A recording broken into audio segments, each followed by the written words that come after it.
Setiap kali kakek pergi makan gratis, dia selalu parkir mobil mewahnya di depan kantor polisi. Meskipun dia langsung pergi setelah makan, tidak ada yang berani meminta uang padanya. Karena dia adalah raja bawah tanah yang ditakuti bahkan oleh polisi. Namun pada hari itu, seorang anak kecil malah mengetuk jendela mobilnya. Aku tidak takut padamu. Aku tahu kamu dipanggil si rubah tua. Hehehe. Ayo naik. Keberanian anak itu menarik perhatian kakek, sehingga dia diizinkan naik mobil. Dan ditanyai tujuannya. Anak itu kemudian menjelaskan bahwa dia yatim piatu, karena sering diintimidasi oleh preman sekolah. Jadi dia berani mencari kakek, berharap kakek bisa membantunya melawan preman sekolah. Kata-katanya membuat kakek tertawa terbahak-bahak. Kemudian dia mengajarkan sebuah pelajaran hidup. Bersama orang kuat, kita akan maju. Jika bersama orang lemah, kita akan mundur. Saat malam tiba, kakek sendiri mengendarai mobil mewahnya untuk mengajak anak itu jalan-jalan. Saat melewati preman sekolah, sengaja melambatkan mobil, agar preman sekolah bisa melihat wajah anak itu dengan jelas. Menyadari bahwa dia adalah seseorang yang tidak boleh diacuhkan.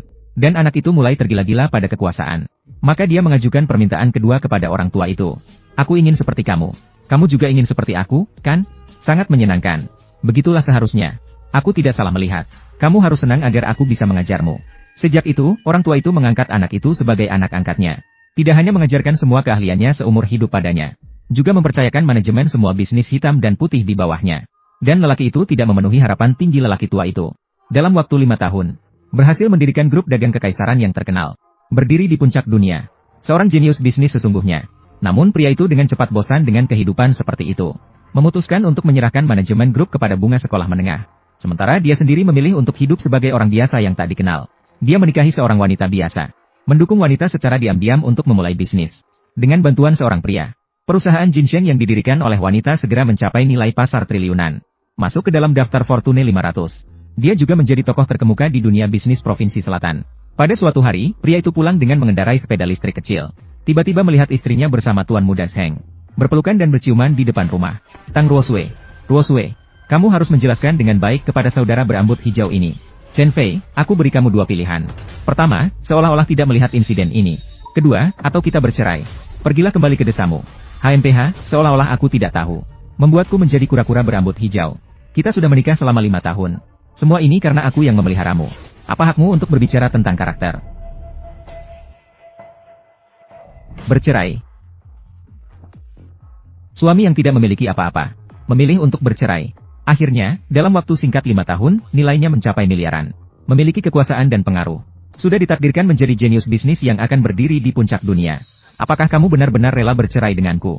Tidak ada yang berani mengambil pria yang tidak diinginkan olehku, Tang Ruosui. Kamu tidak akan bisa bertahan di Provinsi Selatan. Biarkan kamu membayar kerugian saja.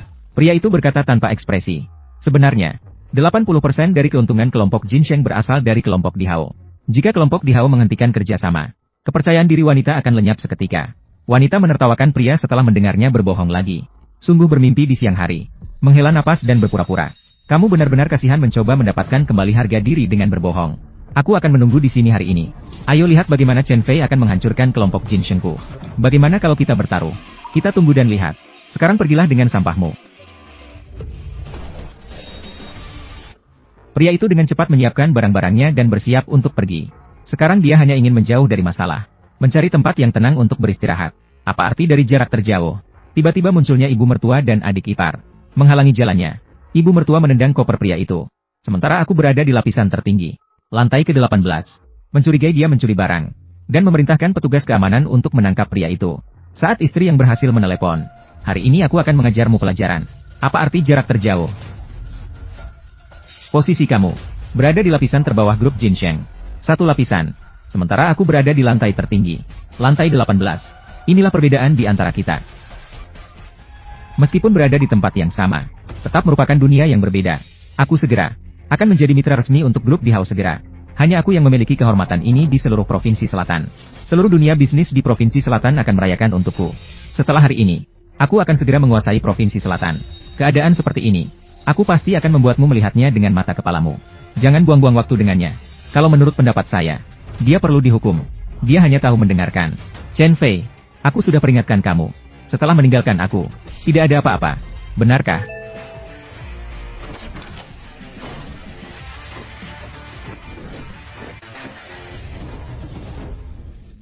Tang Ruosui, perjudian kita dimulai. Perhatikanlah baik-baik. Aku pasti menang dalam perjudian ini. Mengundang kalian semua ke sini. Karena grup DHO telah masuk ke Provinsi Selatan. Hari ini, akan menetapkan kelompok Jinsheng saya sebagai satu-satunya mitra. Acara besar ini, tentu saja kelompok Jinsheng saya akan bersenang-senang dengan Provinsi Selatan. Bawahan Tuan Chen sudah diatur dengan baik. Cukup dengan satu perintah dari Anda. Seluruh Provinsi Selatan akan mengakhiri kerjasama dengan kelompok Jinsheng.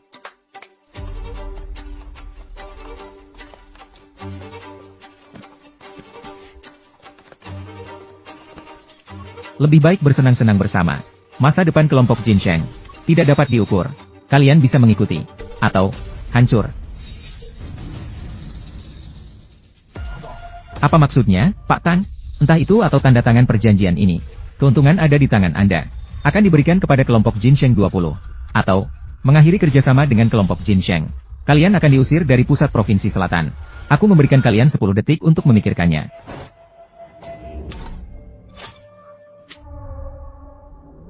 Ini, bukankah ini untuk nyawa kita? Mereka memiliki grup DHO sebagai sandaran. Kita hanya bisa mengakui kekalahan. Ambisi Tang Wosue sungguh besar.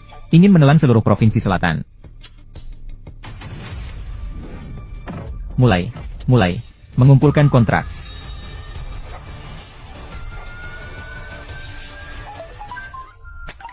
Orang.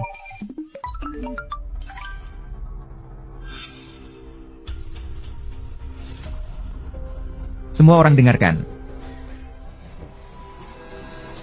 Bagaimana?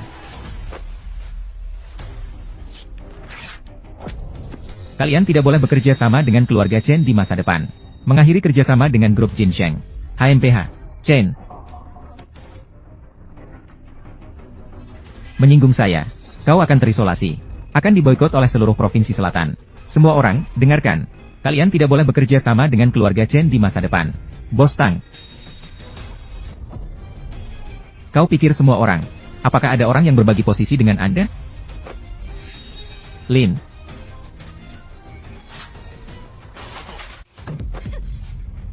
Kalian berdua ingin bersatu untuk melawan saya.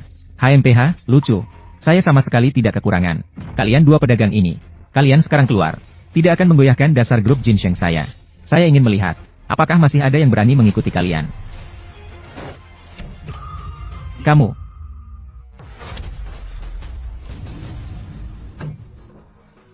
Perusahaan Ludi.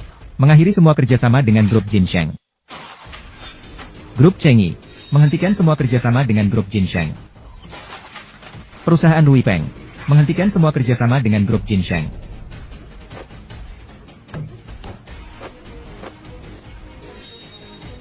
Grup Yonggao. Menghentikan semua kerjasama dengan grup Jinsheng. Grup Xiangfei. Menghentikan semua kerjasama dengan grup Jinsheng. Grup Kaixin. Grup Zhoutong.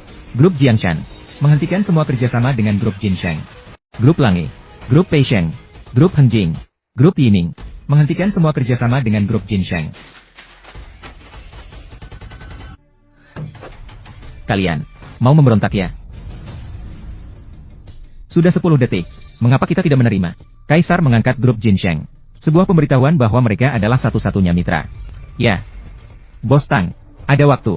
Lebih baik peduli pada diri sendiri. Kami, tidak perlu repot-repot. HMPH.